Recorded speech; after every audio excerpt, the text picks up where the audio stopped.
and stories, and the world turns on obsessions. Roland Willits, Elementary Stories. You know what we're going to talk about now? Your writing. I love your writing. Thank you. It is just fantastic. And I'm trying to talk you into doing lyrics for me for my... You know what I wanted to do? Every time when we take off in our RV, you know, first thing I listen to? Willie Nelson, On the Road Again. We put that on, and he's on number 6 on the CD, and On the Road Again. And I said, wouldn't it be great if I did my first CD with all road songs? And there's a million of them. There isn't a good CD with them. That's it. You have to make your own collection. That's right. You'd have to sit down and pick out all the different onesie songs and create and make your own. And what I would like to do is write a brand new series for a CD for road songs. Okay. So when people took off, that would be the first thing they listen to Roland Willits. But you'd like original road songs. Oh, absolutely. 100% original. Well, there's no such thing as original. Every word in the dictionary has been used more than once. So there's nothing original, but you can come up with your slice of it. That's right. Shakespeare gave us plenty of words to use. That's right. And you do really well at it. That's your real, true obsession is your storytelling. He comes up. He comes up with a yarn. I read what he wrote about me, and I says I've got to live up to that now. That's what he does. He can create a vision for people to live up to. Now that is some awesome storytelling. Well, you're too kind. No, I'm honest and honorable. I would like to. When you work for a small publishing outfit, you don't always really get to write in the sense of the word that you're being real creative or real eloquent or articulate, but a lot of times you're stressed by deadlines, so it's hard to. It's not quite as much of a creative exercise always as for example, a novel writer or a short story.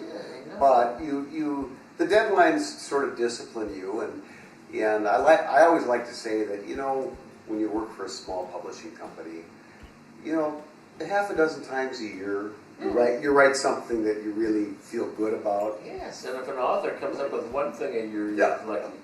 So hey, you come up with a half dozen.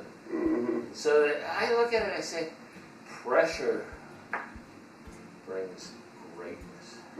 It can. Yeah. Well, I think you get a little push, and you don't have enough time to think how you can't do it. Sometimes the best stories are written under deadline pressure, and I think anybody who has written for publication knows that. Sometimes the best ones sort of write themselves, and you're under some time pressure, and there it goes.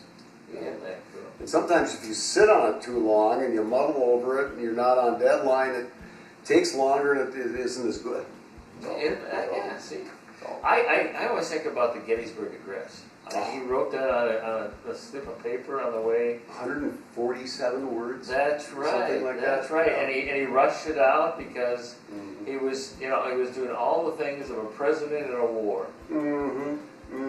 And got that awesome transmission to the people.